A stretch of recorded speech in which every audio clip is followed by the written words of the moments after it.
The two best women who debuted in 2011, Mayu Iwatani and Sareee, were finally set to meet for the World of Stardom title on February 8, 2020, but Sareee got sick and was replaced by Marvelous Ace Takumi Iroha. That should have been a good thing in the sense that we got a high-quality match against a rival promotion leader as a bonus, but unfortunately Sareee signed with the WWE on February 22nd. Sareee then sat out the next 6 months due to the pandemic delaying her move to the Florida warehouse, so the match was never rescheduled. Spending the next few years on different continents, it seemed unlikely that Mayu vs. Sareee would ever materialize. Now, with Saki Kashima being the only top 10 joshi rookie from 2011 still active, Saree's return to the joshi scene finally made the dream match a reality on April 27, 2024 at Yokohama BUNTAI, with it now being for Mayu's IWGP Women's title, which didn't even exist when they were set to meet in 2020. As with the Bryan Danielson vs. Will Ospreay dream match from April 21st, your opinion of it will somewhat depend upon what you wanted from it to begin with. If you were expecting something on par with their combined individual talent that lives up to the hype of being an all-time classic, you will probably be disappointed. If you are happy we finally got to see these two against an exciting new opponent who is much more talented than their usual opposition, and thus allowed them to deliver something that's more or less better than what we're getting elsewhere, even though it could clearly be improved upon with more familiarity, I'm sure you'll enjoy it. The strengths of this match lie more in the generalities. It was a crisp and well-executed physical contest, where everything felt impactful. Certainly, one of the biggest strengths of Sareee is she tries her best to make things look believable and maintain some level of credibility. She put an impressive beating on Mayu in a plausible manner, especially early on, while Mayu contributed a lot of impressive offense in the second half. The match was certainly stiff and hard-hitting, with a lot of bombs back and forth, but Mayu definitely added another dimension with her more athletic offense that Sareee helped to keep from feeling too implausible. When it came to taking each other's moves, they did a great job here of making each other look better. When it came to working with one another, the match was less successful, as there weren't many sequences, and the structuring and layout were fairly generic. I thought Sareee was going to establish the credibility of the struggle early on, but after starting in that mode, they kind of just did a little of this and a little of that throughout the first half. A nice lucha sequence, some brawling on the outside, a few random submissions, an elbow exchange. The first half was all unfocused wear down, but while a story might have helped, they made everything look good enough that it felt on the higher end of matches where all the wear down stuff obviously isn't leading to much.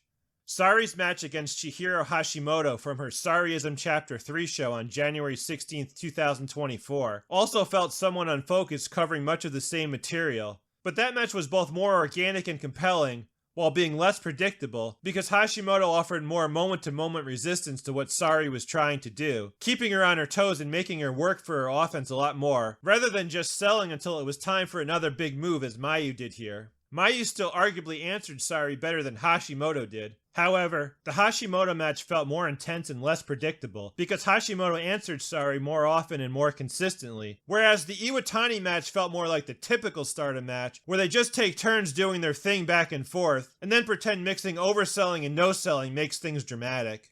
I liked the August 25th, 2023 Sareee vs. Arisa Nakajima match the most of the recent big Sareee and Mayu matches, because it felt like it unfolded more organically, and maintained the intensity and attention to detail throughout, elevating the importance of their early work, rather than just briefly dabbling in styles and self-contained portions until it was time for the finisher spam.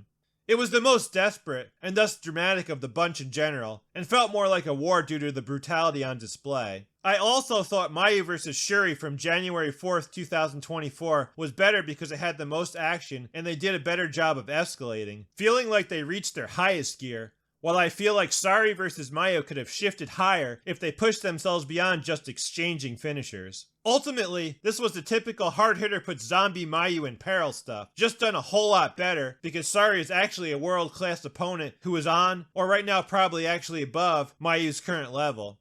It should be noted that these two have only worked together once in a 2019 tag match. While this singles match may not have been what Mayu vs. Shuri or Sareee vs. Hashimoto have become, this is definitely better than the first singles matches between those pairings. I want to consider this a very successful dry run, but obviously that depends upon their ability to continue to work together in the future. The first half of the match was fine. I was never bored, but I wasn't hooked either. They picked it up for an excellent second half with all their big moves. Ultimately, it was just a battle between Saree's Exploder and Mayu's Dragon Suplex, which Mayu came out on top of at 2026.